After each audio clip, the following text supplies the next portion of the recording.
इचलकरंजी येथे शनिवार दिनांक 17/5/2025 रोजी होणाऱ्या तिरंगा रॅली संदर्भात मुस्लिम महिलांची उपस्थिती कशी जास्तीत जास्त करता येईल या संदर्भात आज महिलांची बैठक घेण्यात आली। या बैठकीत नजमा शेख यांनी सर्व महिलांनी एकत्र येऊन आपल्यासोबत इतरही महिलांना तिरंगा रॅलीला घेऊन येण्यासाठी सांगितले।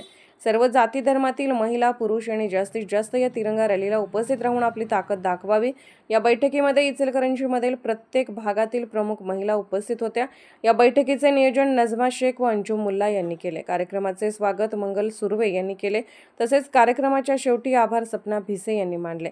या बैठकीत इचलकरंजीमधील बिस्मिल्ला मुजावर, जेवर बानू दंडगे, शहीदा कलावंत, राबिया संदी, सायरा मुल्ला, शबाना जमादार, मिनाज मुजावर, शमा सलाती, मुस्लिम रोखन शाकिरा नायकवडे, गुलशन नायकवडे, शफिया सलाती, उल्फत चांद, समीना शेख, आसमा आवटी, जरीना शेख व साकिया न्याजे या महिला उपस्थित होत्या।